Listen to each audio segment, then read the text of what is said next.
యాక్చువల్‌గా ఆహ్, 6-7 ఆ ప్రాంతంలో నేను ఇంట్లో పడుకున్నాను. జాబ్‌కెళ్ళేసి వచ్చి పడుకున్నాను.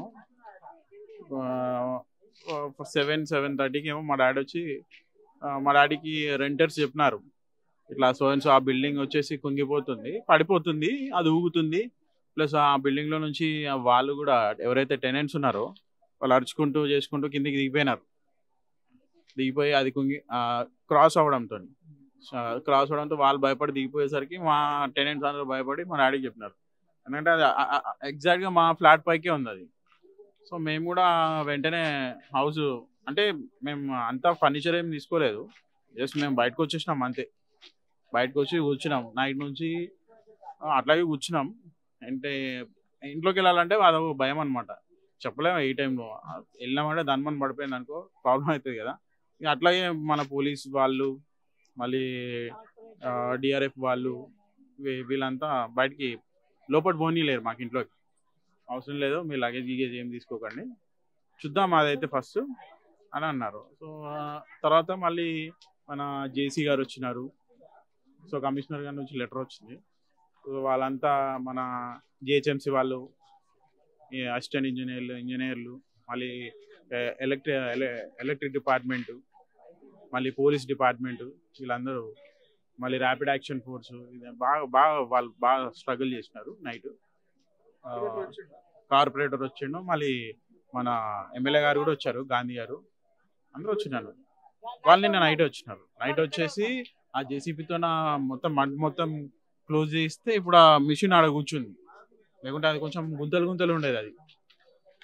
సో, అట్లా దానివల్ల ఇగ ఏందంటే మాకేమన్నారంటే హైడ్రా పిలిపిస్తాము. సో, చిన్న చిన్నగా డిమాలిష్ చేస్తాం పైకెని చూద్దామని చెప్పారు. ఎగ్జాక్ట్‌గా ఇంకా అదే ఇగ. సో, ఇప్పుడు స్టిల్ అది వర్క్ నడుస్తుంది. చూడాలి. మనకి అంత ఐడియా లేదన్న. ఎందుకంటే మనం ఉండేది పక్క ఇల్లు. అది వాళ్ళ హాస్పిటలైజ్ అయినారని తెలిసింది. కానీ వాళ్ళ స్టేటస్ ఏందో మనకు తెలవదు. ఎవరు చెప్పట్లేరు క్లారిటీగా. ఆ బిల్డింగ్ పైకి థర్డ్ ఫ్లోర్ నుంచో, సెకండ్ ఫ్లోర్ నుంచో ఒకడు దుంకాడంట. ఆ బిల్డింగ్ వాళ్ళు అక్కడ ఉంటారు. ఆ గల్లీలో ఉంటారు. మీరు కావాలంటే వాళ్ళని ఇంటర్వ్యూ చేయొచ్చు. ఓనరు. పక్కకి వెళ్ళాల్సిన అవసరం లేదు. పక్కనే ఉంటారు. ఇక్కడ స్థానికంగా ఉన్న ప్రజలు చెప్పడం ఏంటంటే మనకు ఏదైతే కట్టిన బిల్డింగ్ ఉందో దాని పక్కన ఒక సెల్లార్ తీస్తురంట. ఆ సెల్లార్ ఎక్కువ లోతు తీయడం వల్ల ఈ పక్కన ఒరిగిందని స్థానికులు చెప్తున్నారు. ఆ బిల్డింగ్ వాళ్ళు ప్రస్తుతం అయితే అందరికి కాల్ చేయించారు గవర్నమెంట్ వాళ్ళు వచ్చి. ఇంకా ఇట్లా ఏమన్నా నష్టం కొద్దిగా బిల్డింగ్ వాళ్ళకి ఏదైనా నష్టపరిహారం ఇస్తే కూడా బాగుంటుంది. అందరు సాయంత్రం వచ్చారు నిన్ననే వచ్చేసి అందరు విజిట్ చేశారు. తొందరగా గవర్నమెంట్ అయితే తొందరగా యాక్షన్ తీసుకుంటుంది. ఆ విషయం తెలియదు అన్న మనకి. ఇప్పటివరకు ప్రాణ నష్టం అయితే ఏది జరగలేదు. ఆస్తి నష్టం కనుక బిల్డింగ్ కోల్పోయారు అంతేగాని ప్రాణ నష్టం అయితే ఏది జరగలేదు. మనకి అంతవరకు సంతోషమే. పక్కన కన్స్ట్రక్షన్ స్టార్ట్ చేసారు సార్ వాళ్ళు కొత్తగా. వాళ్ళు మాకు ఎట్లాంటి ఇన్ఫర్మేషన్ ఏమి ఇవ్వలేదు. వాళ్ళు ఏం ప్లాన్ ప్రకారం ఎట్లా కడుతున్నారు, అది ఎన్ని ఫ్లోర్ల బిల్డింగ్ ఏందన్నది ఏం తెలియదు సార్ మాకు వాళ్ళు ఎన్ని ఫ్లోర్లు వేస్తున్నారు ఏందన్నది మాకు ఏం ఇన్ఫర్మేషన్ ఇవ్వలేదు సార్ మాకు. ఇట్లా మరి పని జరుగుతుంది మరి ఇట్లా అని ఏం చెప్పలేదు సార్ మాకు. నిన్న నైట్ 8 గంటలకు సడన్గా బిల్డింగ్ అంతా వన్ సైడ్ ఒరిగిపోయింది సార్. అందరూ భూకంపం వస్తుంది అనుకొని అందులో అందరం కిందికి వచ్చేసినాం. బిల్డింగ్ నుంచి కిందికి వచ్చి చూసరికి బిల్డింగ్ ఒరిగిపోయి ఉన్నది. సరే అప్పుడు ఎమ్మటే జిహెచ్ఎంసీ అధికారులు వచ్చారు, పోలీసు వాళ్ళు వచ్చారు, మాట్లాడి చూసి పోలీసు వాళ్ళు బిల్డింగ్ హ్యాండ్ ఓవర్ చేసుకున్నారు సార్. కూల్ చేయాలంటున్నారు. అది ఎప్పటికైనా అట్లా ఉన్న ప్రమాదమే, అది మేము కూల్ చేస్తామని అంటున్నారు సార్. నేను సార్ వాళ్ళని అడిగాను, ఎట్లా సార్ నాకు అదే ఆధారం, నేను ఊర్లో పొలం అమ్ముకొని వచ్చి కట్టుకున్నాను, మరి అది మీరు కూల్ చేస్తే ఎట్లా సార్ నాకు, మరి నేను ఎట్లా సార్ బతికేది, నేను నాకు పొలం అమ్ముకొని ఊర్లో పొలం అమ్ముకొని వచ్చి నేను ఇక్కడ కొనుక్కున్నా సార్, మీరు మమ్మల్ని అట్లా ఎట్లా సార్ అని అడిగాను సార్ వాళ్ళని. అడిగితే అది నీకు పరిహారం ఎట్లా అన్నది అధికారులతో మాట్లాడదాము, ప్రస్తుతానికైతే అది డేంజర్ ఉంది కాబట్టి తీసేస్తామని అన్నారు సార్. సార్ వాళ్ళు నాకు ఏదన్నా ఆధారం చేస్తారు, నాకు సాయం చేస్తారని నమ్మకంతో నేను సార్ వాళ్ళు చెప్పినట్టుగా నేను మీ ఇష్టం సార్ అని చెప్పాను సార్. ఈరోజు వాళ్ళు కూల్ చేస్తున్నాం సార్. అవును సార్, మొత్తం 50 లక్షలు పెట్టాను సార్. అవును సార్, 2 సంవత్సరాలు అయింది. నేను కాంట్రాక్ట్కి ఇచ్చాను మేడం. అది ఆ మేస్త్రి ఆయన చూసుకుంటా అన్నాడు మొత్తం. ఆ తర్వాత ఆయన మేస్త్రి నాకు ఆయన కూడా లాస్ట్లో కొంచెం పని వదిలేసి వెళ్ళిపోయాడు. కొంచెం ఆయన కూడా కొంచెం ఇబ్బంది పెట్టిండు నన్ను. మళ్ళీ తర్వాత నేను ఒక 50,000 దానికి పెట్టి చిన్న చిన్న పనులు చేయించుకున్నాను. అట్లా కొంచెం ఇబ్బంది అయింది. పక్కన కన్స్ట్రక్షన్ అదే సార్ వాళ్ళైతే ఇప్పుడు వరకు అయితే ఓనర్ అయితే రాలేదు. కాంట్రాక్ట్ తీసుకున్న అతను మాత్రం ఫోన్ చేశాడు సార్. ఫోన్ చేసి నేను బయట వేరే ఊర్లో ఉన్నాను, రేపు హైదరాబాద్ వస్తాను, నేను వచ్చినాక నీకు ఏమైనా సాయం చేస్తానని చెప్పాడు సార్. నాకు ఇల్లు పోయింది సార్. నా ఇల్లు పోయింది కాబట్టి నాకు ఇల్లు ఇస్తే ఇవ్వాలని కోరుకుంటున్నాను సార్.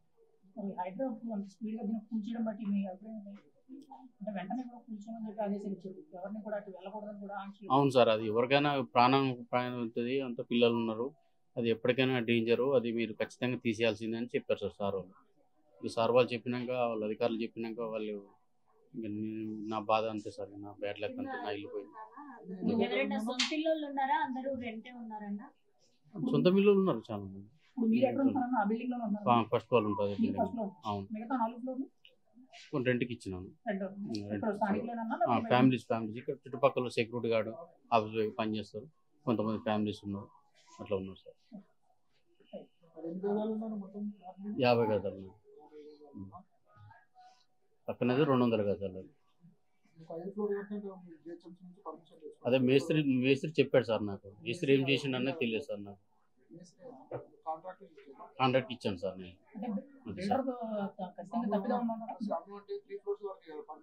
అవును సార్,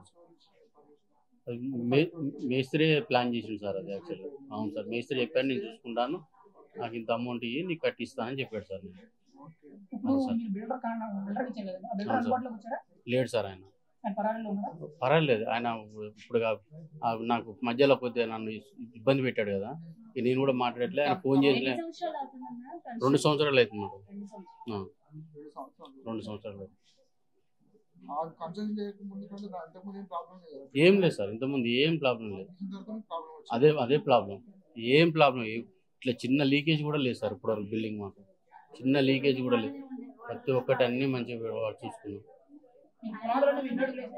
సార్. 7 వేసాం.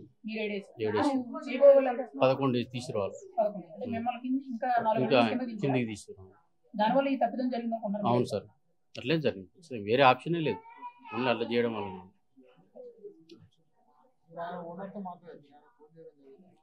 కాంట్రాక్ట్ తీసుకున్న అతను వస్తానన్నాడు సార్. ల్యాండ్ ఓనర్ అయితే రాలేదు, కాంట్రాక్ట్ తీసుకున్న అతను మాత్రం ఫోన్ చేశాడు, నేను వస్తాను, నేను హైదరాబాద్ రేపు రాగానే నీకు న్యాయం చేస్తానని చెప్పాడు సార్. అది నిన్న రాత్రి 7 గంటల సమయంలో ఏదైతే పక్కన ఒక బిల్డింగ్ అనేది సెల్లార్ తీస్తున్నారన్న, ఆ సెల్లార్ తీయడం వల్ల ఏంటంటే అది కొంచెం లోతు ఎక్కువ తీసినట్టున్నారు. గతంలో 2 సంవత్సరాల కింద ఈ పక్కన బిల్డింగ్ కట్టారు, ఆ సెల్లార్ వల్ల ఇది అనేది కృంగిపోవడం జరిగింది. ఆ సమయంలో ఆ బిల్డింగ్లో మంది చాలా వరకు కూడా రెంటల్ అయితే ఉన్నారు. ఆ రెంటల్లో ఉండే ఒక కుర్రోడు కూడా బిల్డింగ్ పడిపోతుందని చెప్పి తొందరపడి గమ్ముని 3వ ఫ్లోర్ నుంచో 2వ ఫ్లోర్ నుంచి దూకేశాడు ఆ కుర్రోడు. తనకి కాలు చేతులు కూడా చాలా డ్యామేజ్ అయినట్టు కొంత తెలుస్తుంది. అయితే ఇక్కడ మెయిన్గా చూసుకుంటే ఇది గతంలో వాళ్ళు తీసిందేమో 7 అడుగులు అంత తీసారు, వీళ్ళేమో 11 అడుగులు అంత లోతు తీసేటప్పటికి దానివల్ల కింద బేస్మెంట్ ఏదైతే ఉందో దానివల్ల దెబ్బ తగిలి వీళ్ళ బిల్డింగ్ అయితే కృంగిపోవడం జరిగింది. అయితే ఇక్కడ మెయిన్ చూసుకుంటే ప్రస్తుతానికి హైడ్రా అధికారులు మరి కూల్ చేయడానికి నిర్ణయం తీసుకున్నారు, కానీ మరి స్పీడ్గా కూల్ చేయడమే మంచిది అనేటట్టు స్థానికులందరూ కూడా చెప్తున్నారు. ఎందుకంటే అది ఒకవేళ పడిపోయిందనంటే వేరే వాళ్ళకి ప్రమాదం జరిగే అవకాశం ఉంది కాబట్టి ఖచ్చితంగా దాన్ని ముందుకు కూల్ చేసి తర్వాత ఏం చేయాలి ఏంటనేది దానికి సంబంధించిన నష్టపరిహారం ఇస్తాను అనేటట్టు అధికారులు చెప్తున్నారు. రైట్. ఇక్కడ మన ఎమ్మెల్యే లోకల్ నాయకులు ఎవరైనా వచ్చారా అని అంటే మనం అయితే చూడలేదు, కానీ వచ్చినా కానీ వాళ్ళు మాత్రం ఏం చేస్తారు, ఇప్పుడు ఎవరు వచ్చినా కానీ దాన్ని కూల్ చేయాలని చెప్తారు తప్పితే ఇప్పుడు ఎవరి ప్రాణాలు పోకముందే అధికారులు అనే వాళ్ళు అలర్ట్ అయ్యారు, ఖచ్చితంగా కూల్చారు. కానీ ఏంటంటే ఇక్కడ బాధాకరమైన విషయం ఏంటంటే ఆ బిల్డింగ్ ఓనర్ ఎక్కడి నుంచో వచ్చి ఇక్కడ కష్టపడి సంపాదించుకొని ఇక్కడ బిల్డింగ్ కట్టుకున్నాడు కాబట్టి తనకి ఖచ్చితంగా హైదరాబాద్ తరపు నుంచో లేకపోతే ఇటు రాష్ట్ర ప్రభుత్వం తరపు నుంచో ఎంతో కొంత న్యాయం చేస్తే మంచిది. అది ఎందుకంటే ఇప్పుడు హైదరాబాద్లో ఉన్న వాళ్ళందరూ కూడా ఇక్కడ స్వస్థలస్తులు కాదు, ఎక్కడి నుంచో వచ్చి ఇక్కడ బతికి ఇక్కడ రూపాయి కూడబెట్టుకుని ఇల్లు కట్టుకున్నారు కాబట్టి ఖచ్చితంగా వాళ్ళకి ఏదైతే నష్టం జరిగిందో కొంతైనా దాన్ని కూర్చే విధంగా రాష్ట్ర ప్రభుత్వం నిర్ణయం తీసుకుంటే మంచిది. హైదరాబాద్ కూర్చున్నారు కదా, ఏం జరిగింది? ఏం జరిగిందా, ఇప్పుడు ఆయన అక్కడ పొలంగా అమ్మేసుకొని కట్టుకొని ఆడ ఇంకో దగ్గర బతకనికి వెళ్ళాడు. ఈయనకి 2 ప్లాట్లు ఉన్నాయి. 2 ప్లాట్లు ఉన్నప్పుడు కొద్దిగా ఒక ప్లాట్ అన్నా ఒక గజం ఇడిస పెట్టి తవ్వాలి. నువ్వు అంత లాంగ్ తవ్వితే నీకు ఉంటుందా? అది ఆ? ఇప్పుడు ఈ కారణం అనేది ఈయన తప్పు ఈ పక్కన కట్టే అతను మరి తప్పు తప్పంది. ఓకే. బునాది కాడికెళ్ళి నువ్వు చదివితే ఉంటది అనేది. ఉమ్. ఇప్పుడు అది ఏ సమయంలో జరిగిందంటారు? ఏ సమయంలో అంటే మేము వచ్చి రాత్రి 8 గంటలకు చూసినాం, మళ్ళీ ఇప్పుడు వచ్చాను నేను. ఓకే. ఉమ్. ఇప్పుడు మరి ఎవరో ఒక వ్యక్తి కూడా బిల్డింగ్ లో దూకేశారు అనేటట్టు కొంత సమాచారం వినబడుతుంది. ఎంతవరకు ఎవరు నూకేయలేదు. ఆ. పోరడు దుంకిండా అంటే అది ఊగుతుందని దుంకేసినట్టుండు. అది ఊగుతుంది కదా, దుంకినట్టుండు. ఇప్పుడు ఈ బిల్డింగ్ ఎన్నాళ్ళైందని కట్టి? అది ఎన్నెలైందో మనకు తెలియదు. ఓకే. మరి ఇప్పుడు తప్పు అయితే వీళ్ళదనుకున్నారా వాళ్ళదనుకున్నారా? ఇప్పుడు ఈయన తప్పు. 2 ప్లాట్లు ఉన్న జాగా ఉంది. ఓకే. కొత్తగా కట్టే నా అందే తప్పు. ఇప్పుడు మరి హైడ్రా అధికారులు అది వెంటనే కూడా కూల్చేస్తున్నారు కదండి. ఆ? ఇప్పుడు అధికారులు దాన్ని కూల్చేస్తున్నారు కదా, దేన్ని ఆ బిల్డింగ్ ఆ. బిల్డింగ్ కూల్చేస్తున్నారు కదా, ఆ. దానివల్ల ఓనర్ కి నష్టం వస్తుంది కదండి. ఆ నష్టం వస్తుంది. ఇయ్యాలి, కట్టి ఇయ్యాలి. ఆడు ఉమ్. ఎవడు ఇప్పుడు 2 ప్లాట్లు ఏమనుకుందో ఆడు కట్టి ఇయ్యాలి. ఓకే. మరి ఇప్పుడు మీరు ఎన్నాళ్ళ నుంచి ఇక్కడ ఉంటారండి స్థానికులు? మేము 15 సంవత్సరాలు అయింది. మాది అక్కడ హనుమల గుడి వెనుకకుంటుంది మా ఇల్లు. ఓకే. ఆ. మీరు ఎప్పటి నుంచో కూడా ఇక్కడే ఉంటారు. మరి ఎలాంటి ఇబ్బందులు వస్తున్నాయి? మరి రేపటి రోజుల్లో ఎలాంటి చర్యలు తీసుకోవాలంటే రేపటి అంటే ఎలాంటి సమస్యలు మళ్ళీ రాకుండా ఉండాలంటే? రాకుండా ఉండాలంటే ఈయనకి చెప్పుండ్రు. ఇప్పుడు ఆయనకి చెప్తే ఆయన ఏం చేస్తారు చూస్తారు. ఇప్పుడు ఇప్పుడు ఇది ఏమంటారు, ఎమ్మెల్యే రాడు, ఎవరు లీడర్లే ఇక్కడ. అంత పెద్ద లీడర్లు, ఓకే. లీడర్లతోనే ఉంటది ఇక్కడ. ఎవరైనా ఎవరిని ఏరియా ఎమ్మెల్యే వచ్చారండి? ఎవరు రాడు ఇక్కడ. ఎవరు ఎవరితో ఆడ పెద్ద పెద్ద బిల్డింగ్లు కడతారు. ఇప్పుడు నీ రాజ్యం నీకే, నా రాజ్యం నాకే, నా రాజ్యం నాకే. అట్లా కట్టొద్దు. 3, 4 కట్టుకోవాలి, ఉండాలి. ఉన్నదో లేదో తినాలి, పండుకోవాలి. నాది ఉన్నది చూడు పంగ తెరుచుకొని కడతా అంటే కాదు. नमस्ते, मेरा नाम अंजना दास सरदार है। मैं असम का हूँ। मेरा रूम का अंदर 60,000 कैश है। सोने का, गोल का, कान का है, गोले का है, पैर का पायल है। मेरे को वो सामान होना था क्योंकि मैं बच्चे को लेके नाइट 8 बजे से लेके अभी तक रोड में घूम रहा, लेकिन कोई भी मेरी को हेल्प नहीं कर रहा। मेरे को वो सामान होना था, नहीं तो मैं बच्ची को लेके पूरा रोड में घूमना पड़ता। प्लीज मैं मीडिया वाले को वही करती, रिक्वेस्ट करती, मेरे को वो सामान दिला दो प्लीज। मेरी वही अनुरोध है, मेरे को वो सामान मेरे को दिला दो प्लीज। मेरे 16,000। हाँ, गोल कान का है, गोले का है और पायल भी है। बाद में अभी तक कुछ पैसे नहीं है तो रूम किधर से मिलता। अभी 2 मोबाइल भी है। 1.5 साल से है। हाँ, उसमें 7,000 देते हैं रूम के। हाँ,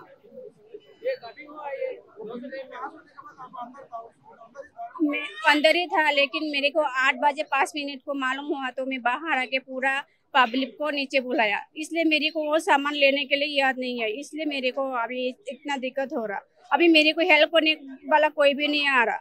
मैं दूसरा को हेल्प किया, लेकिन अभी मेरे को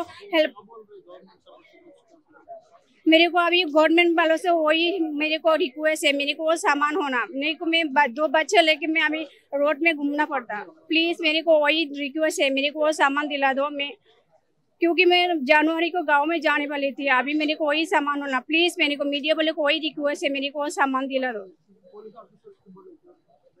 बोली थी मैं मॉर्निंग में आके भी बोली थी, बोला रुको अम्मा, बोला ऑफिसर्स बोला रुको अम्मा 1 घंटा बाद, अभी हम लोग कुछ भी नहीं कर सकते, आपका वो अंदर रहते वो रिक्स है, ऐसे बोल के बोला। अभी एमएलए आए ना इधर, एमएलए मिले नहीं मिला, हम लोग आने ही नहीं दे रहे हम लोगों को। हम लोग कैसे मिलते हैं? हाँ, क्या अमित पटेल है ना कारपोरेटर, आया लेकिन हम लोगों को सामने आने नहीं दिया ना। मैं असम का हूँ। हाँ, अभी तुम ये गवर्नमेंट से भी तुम्हारा प्रॉब्लम क्या है?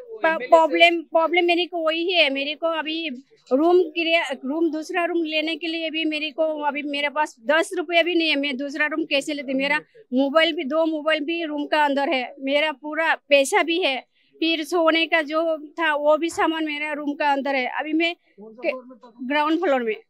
हाँ, क्योंकि मैं 8:05 को ऐसा हुआ तो बाहर आके पूरा पब्लिक को नीचे लाने के मेरे वो सामान मेरे ध्यान ही नहीं था वो सामान निकालना बोल के, इसलिए मेरे को वही प्रॉब्लम हो रहा है। कैसे भी करके मेरे को वो सामान दिला तो वही अभी हुआ कल शाम में हुआ।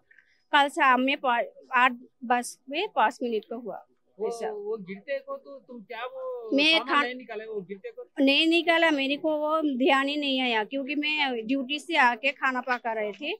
पकाते पकाते ऐसा हो गया, मैं गैस भी ऑन छोड़ के आया था रूम का अंदर। क्या साउंड है, बिल्डिंग पूरा झुक रहा, क्या वो कैसे दिखा तुमको सामने? सामने नीचे का जो टाइल्स है ना वो फट करके आवाज आ रहा था। वही आवाज देके मैं बच्ची को बोला बाबू जाना बाहर जाके देखो, फिर बच्ची बोला रहा मम्मी जल्दी बाहर आओ, पापा को लेके बाहर आओ, और बाहर जाते थे 2 मिनट में ऐसा हो गया। आप क्या काम करते थे? मैं डिलाइट कंपनी में हाउसकीपिंग करती। प्लीज मेरे को वही सामान होना मेरे को। अभी भी तुम एमएलए साहब से नहीं बात करे, मेरे को चांस ही नहीं दिया कोई भी बात करने के लिए। बाहर क्या लेके आप आए? कुछ भी नहीं ले गया, आदमी आया। సార్ అయినా కూడా ఇంత భూతాలు ఏదో అమ్ముకొని వచ్చిందంట, అమ్ముకొని వచ్చి కట్టుకున్నాడు. ఎవరైనా కట్టుకుంటారు ఈ సిటీలల్లా, ఆయన కూడా కట్టుకున్నాడు. ఈ ఏరియాలో అందరి బిల్డింగ్ కలిసి ఉన్నది. ఆయన కూడా ఆ రకంగానే కట్టుకున్నాడు కదా సార్. ఈయన గుంతలు తీసుడు, మరి ఇంత భూలోకం తేలేదాకా గుంత తీస్తాడు ఆయన. ఈ భూలోకం తేలేదాకా గుంత తీస్తాడా? ఇట్లా ఎన్ని బిల్డింగ్లు పడగొడతాడు ఆయన. ఆయన కూడా ఒక బీదవాడే, ఉన్న భూమి ఆస్తి అంత అమ్ముకొని వచ్చి కట్టుకున్నాడు ఇక్కడ. ఇవి అందరూ ఈ ఏరియాలో మొత్తం బిల్డింగ్ కలిసే ఉన్నది. బిల్డింగ్ కట్టుకునే ఉన్నారు. ఇంతగానం గుంత తీసిన వాళ్ళు ఎవరు ఉన్నారు? మరి ఆయన కూడా ఒక న్యాయమే జరగాలి.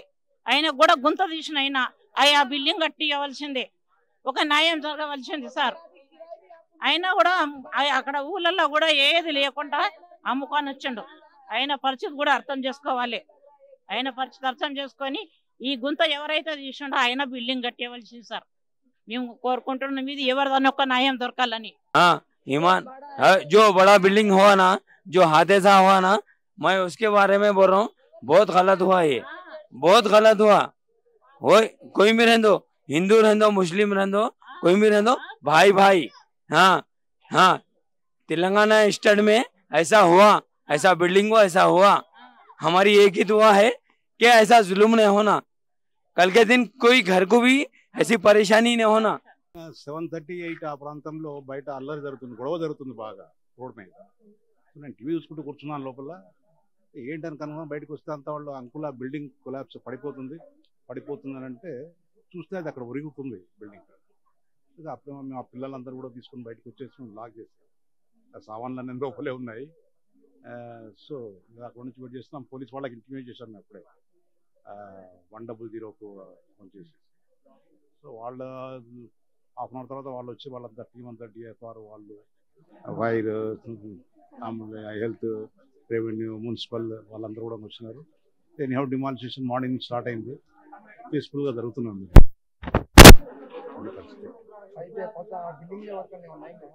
ఏం లే, అది ఒక అతను కొలాప్స్ అయ్యేటప్పుడు వద్దు రెంట కొన దిగుతూ ఉంటే ఆ భయానికి అతను 3rd ఫ్లోర్ నుంచి జంప్ చేశాడు కిందికి, కాలు ఇరిగింది సార్ అతను.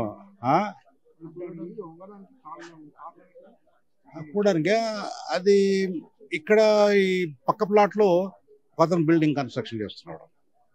సో అతను బాగా డెప్త్గా తీశాడు. సో అతను ఆ బిల్డింగ్ వాళ్ళ పుట్టింగ్స్ తేలిపోయినాయి, పిల్లర్ పుట్టింగ్స్ అని తేలిపోయినాయి. సో అప్పుడు అది వీక్ అయిపోయింది. అటు సైడే బాగా అది సంపు గురించి గొంత కొట్టాడు అతను. సో ఆ లెవెల్లో అది బిల్డింగ్ కుంగిపోవడం జరుగుతుంది. ఎవరికి మాకేం తెలిసినట్టు కాదు, వాళ్ళు కొనుక్కొని కట్టుకున్నారు. వాళ్ళందరినీ రాత్రి బయటకు వచ్చేసారు అందరూ. వాళ్ళంతా సామాను, ఐఫోన్స్, ఫోన్స్, అన్ని సామాన్లు అందులోనే ఉన్నాయి. పాపం ఫోన్లు, టీవీలు, అంతా వెజిల్స్, వంట వెజిల్స్. బయట ఇట్లే కూర్చున్నాం, మేము కూడా ఇట్లే కూర్చున్నాం, చేరేసుకొని ఇట్లే కూర్చున్నాం. ఇట్లే కూర్చున్నాం అందరూ. వాళ్ళందరూ కూడా ఇట్లే, వాళ్ళంతా అవుట్ సైడర్స్, వేరే స్టేట్ వాళ్ళు. వాళ్ళంతా ఇంకొన్నారు ఇప్పుడు ఇక్కడ ఉండేవాడు కానీ ఇప్పుడు నానక్రామగూడలో ఇక్కడ ఉంటున్నాడని తెలిసింది. వచ్చాడు ఇక్కడ ఉన్నాడు. ఇక్కడ పక్క గల్లీలో ఉన్నాడు. డిమాండ్ ఏం లేదు. ఇంక ఇప్పుడు కొలాబ్స్ ఇప్పుడైతే డిమాలిజేషన్ జరుగుతుంది. వాళ్ళు డిమాండ్ ఏం చేస్తాము, ఏం చేయలేము. ఏం జరిగేది ఏం చేస్తారు ఇంట్లో, ఏం చేస్తారు ఇప్పుడు? ఇది యాక్సిడెంటల్. అది దాని పక్క మాత్రం తువ్వాడు, అది జరిగింది. అది తువ్వకూడదు, అంత డీప్గా తువ్వకూడదు. అతను ఫుట్టింగ్లు తెలియని తువ్వకూడదు. తువ్వాడు అయ్యింది. అది